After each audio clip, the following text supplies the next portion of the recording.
I've often mentioned here on the show the problems that we have now, literally with the media in general, and particularly those people that have worked in the mainstream media for years and want to push their own narrative.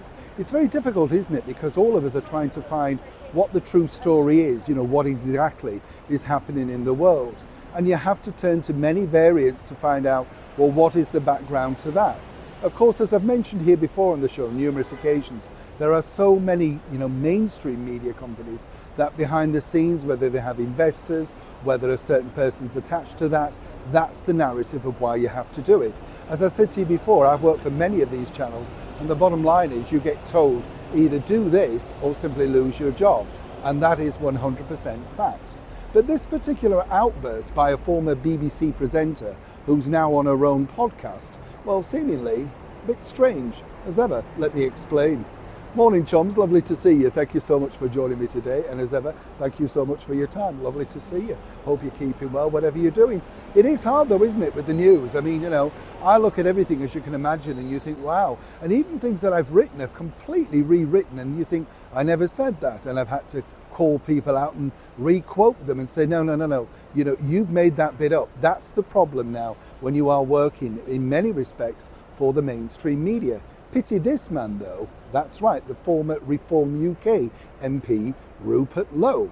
Now, he popped up to defend himself after he was completely exonerated from these outlandish claims by some of his former party people. Incredible when you think. And what I liked about Rupert is he never totally lost his temper. He was eloquent, smart, and more importantly, got his point across without, resorting to terrible tactics.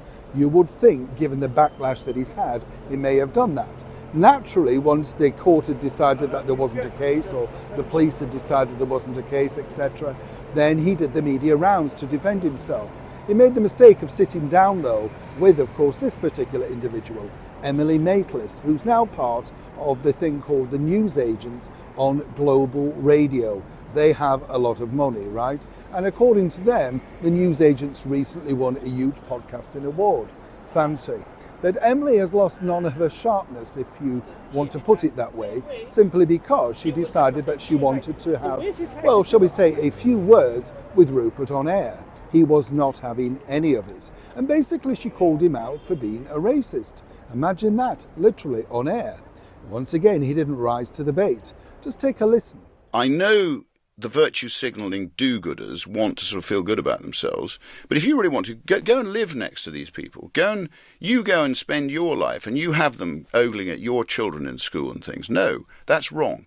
And what's happened is our state no longer puts the honest, decent, tax-paying British citizen at the top of the agenda.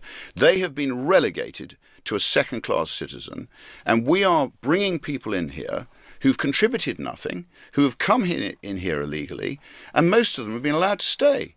Now, what's interesting, as I've said about these particular individuals, people like Emily Maitlis, is really, if you remember, her big thing is the fact that she sat down and, had a go at Prince Andrew. And as I said, he was a fool never to request the full tapes and the final edit approval. Things would have been rather different, I know, if he'd have done that. Emily likes the fame game, posing with her whippet in Tatler, and then selling the story over to a streaming giant to have her version of events turned into a drama, which dramatically flopped. Emily, as you can see, likes to sit there with all of the facts in front of her on her Snoopy-inspired Mac. Take a look. Now, where it gets interesting is Rupert has no notes. He's speaking literally off the top of his head. When you look at these people, you realise that the narrative is in the computer. And that's the reason why I've highlighted this. Whether you enjoy the newsagents and Emily Maitlis or not, or whether you are a supporter of Rupert Lowe, you look at the bigger story and say, which narrative do you believe? Clearly, Emily did not like the fact that Rupert wasn't going down the road that she wanted him to do, and almost became tearful when things didn't work out her way. Either way, it made for compelling viewing, but as ever, left the viewer confused. As many people realise, Rupert Lowe is a man of great integrity, and that even Emily could not dent. Neil Sean in the very heart of London.